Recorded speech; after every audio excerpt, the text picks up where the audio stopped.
Meditations for Every Day in the Year by Bishop Richard Challoner. September 13th. On the means of acquiring patience.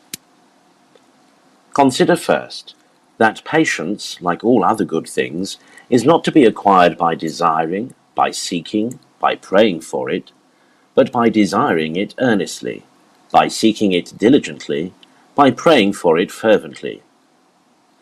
If anyone wants this true wisdom, let him ask of God, who giveth to all abundantly, and it shall be given him. But let him ask in faith, nothing wavering. St. James 1 verses 5-6.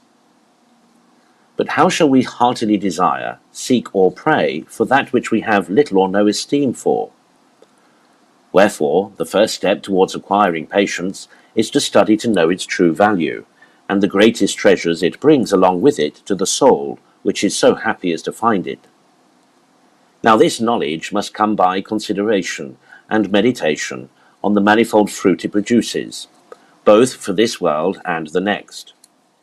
Here a complete victory over all our enemies, peace of soul, true liberty, and dominion over our passions, with an abundance of other graces, and hereafter all those sublime rewards that are promised to the conquerors.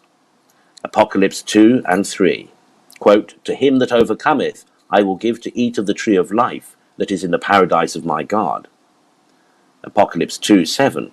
"He that shall overcome, I will make him a pillar in the temple of my God, and he shall go out no more, and I will write upon him the name of my God."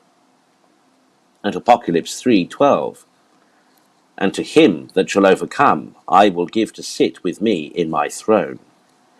And so on to verse 21. Consider, secondly, that in order to acquire patience, it will be of great service to us, in all our afflictions, pains, or other sufferings, to reflect on these 3 points. First, upon what we have deserved by our sins, and how very little what we suffer is in comparison with what we ought to suffer if we had our deserts. Secondly, upon the suffering the Son of God endured for our sins out of pure love for us, and the patience with which he endured them. Thirdly, on the holy will of God, who sends us these sufferings, and sends them for our greater good, who knows what is best for us, and orders all things for the best if we leave ourselves to him. Ah, how vain it is for us to resist his mighty hand! How foolish and sinful not to submit to the dispositions of him that is infinitely wise and infinitely good. See, my soul, what a large field for meditations is here open to us in these 3 points. What motives for patience under all our sufferings? Consider, thirdly, in order to be more in earnest in seeking to acquire the virtue of patience, the manifold evils we are exposed to by impatience.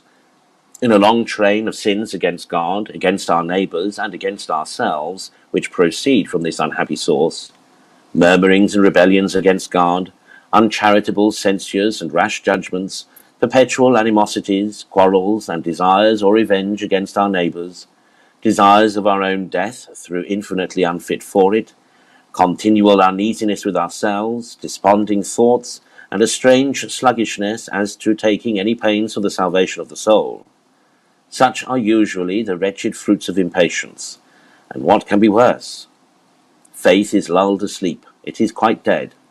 Hope is forgotten. The love of God and of our neighbours is lost. Prayer is neglected. The care of the soul is flung away. And in the meantime, the evils under which we labour, instead of being redressed, become more grievous and more intolerable by our impatient resistance of the holy will of God.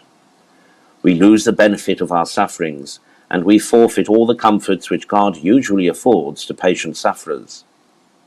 Ah, my soul, how does this impatience of ours make our sufferings resemble those of the damned, who suffer without merit and without comfort, resisting in vain the will of the Almighty? Conclude to pray and to labour in earnest for acquiring the virtue of patience.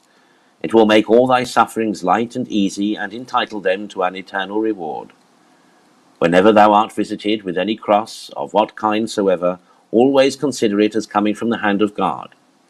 Presently accept of it, and offer it up to Jesus Christ crucified, to be united to his sufferings, to be sanctified through him, and accepted of by his Father for his own greater glory and the remission of thy sins. O happy shalt thou be if, under all thy sufferings, thou make this thy practice.